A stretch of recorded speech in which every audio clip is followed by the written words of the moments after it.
what is it like to have Sydney Colson on your team, and the joy, but also the professionalism too, like in that balance that she has? It's, I think, uniquely hers. No, well, she's a true pro, number one. She's always somebody that can kind of lighten the mood, which is really good as well. And for me specifically, she's a coach on the floor and in the locker room. I feel completely comfortable when Sid is on the bench if she sees something to just take a board and draw it up for everybody, because she is like a coach's mindset. She understands the game. She does bring really good vibes every single day, and she's the ultimate pro. And it's great to have somebody like that in your locker room and on your team. Yeah, you said on Wednesday that there were some things you liked, some things you didn't like about the Aari, Caitlin, like double point starting lineup. Just with working with that the past couple days, is that something you're planning to continue today? No, we're going to go back to our original starting lineup today. That was also something specific to Golden State. We're going to go back to our original starting lineup today with Lexi back in there. Steph, you obviously coach Alyssa Thomas in Connecticut, one of the best playmakers in the league. When using Aaliyah Boston as an offensive hub, like her playmaking, I think her assist percentage is career high this year. Are there bits and parts that you maybe take from that to kind of see if you can integrate that into Aaliyah's skill set? Yeah, I think so. AT is one of the best point forwards that the game has ever seen. She's really a point guard mentality, point guard instincts. And AB, while it's different, certainly, than AT, AB has really high IQ.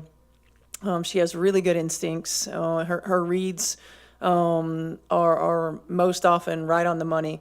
And so being able to utilize her and in multiple spots on the floor, she's probably not going to be necessarily like AT and bringing the ball down and initiating all aspects of offense, but certain aspects she can. But on the ball reversal, initiating from the post position, I think that she's a unique talent.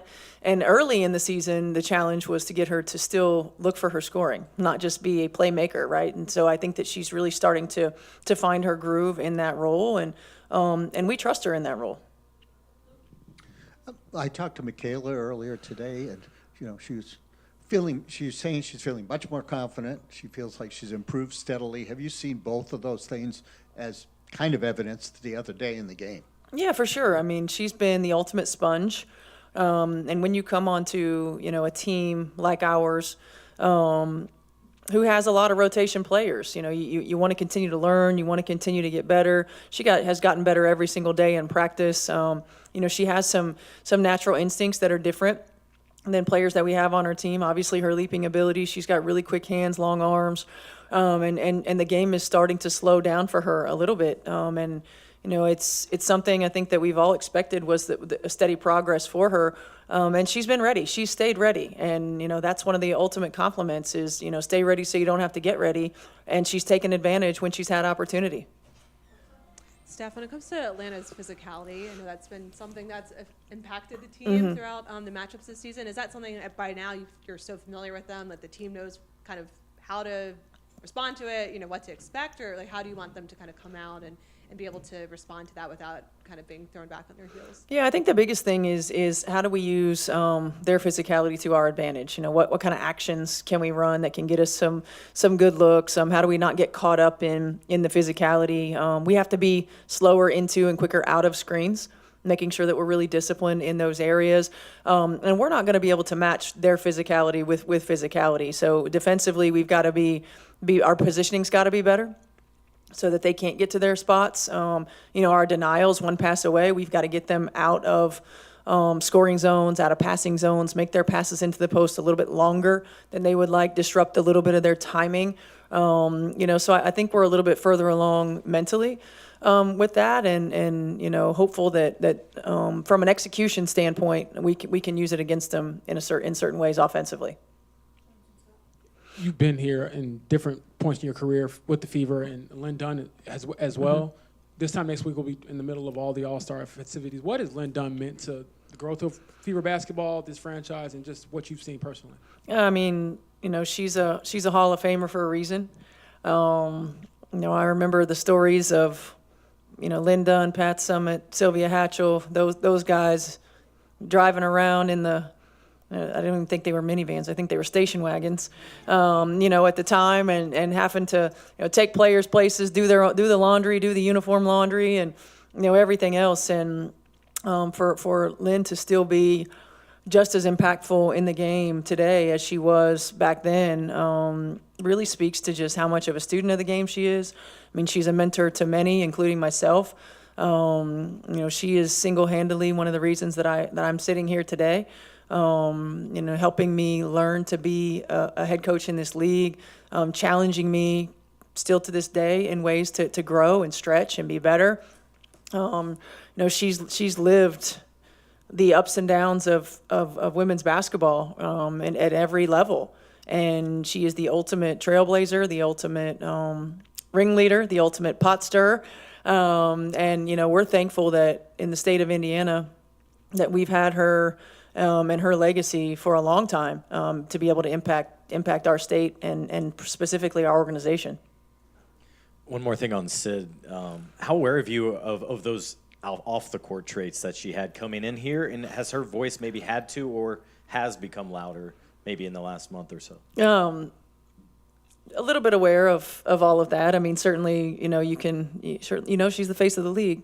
So being able to see some of that, and I think that's something that's so good for, this is our profession is so cutthroat, right? And to have somebody who can be the absolute pro that you need, but also bring a little bit of personality and allow us to smile and help us to relax a little bit is important. And she knows when to do both, right? That's her comedic timing. She understands when to do both. Her voice has always been strong in our locker room. It was strong in Las Vegas's locker room.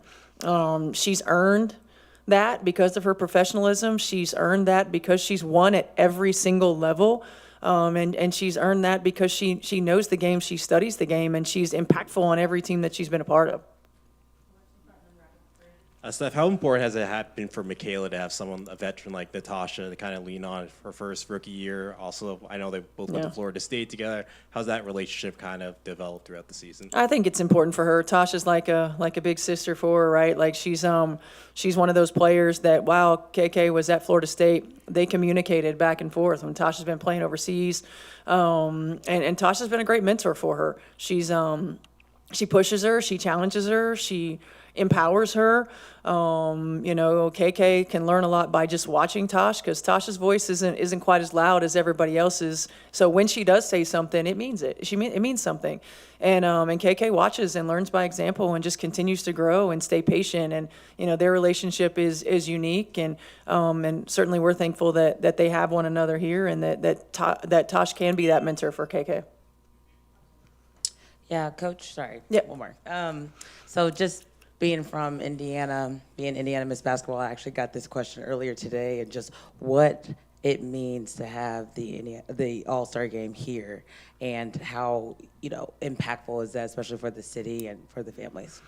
I think it's huge. Certainly we know that this is Indiana and everybody loves basketball, but I think the impact it has on community, not just in what it brings from a financial standpoint, but all of the areas that reach out to the youth in our city and in our state. And there's multiple camps, clinics, resources, opportunities for the community to get involved and to be a part of this celebration of the WNBA in the state of Indiana. There's a lot of activities, a lot of impact, certainly. And I think anytime that you can bring the women's basketball community together in the state of Indiana, it's really special.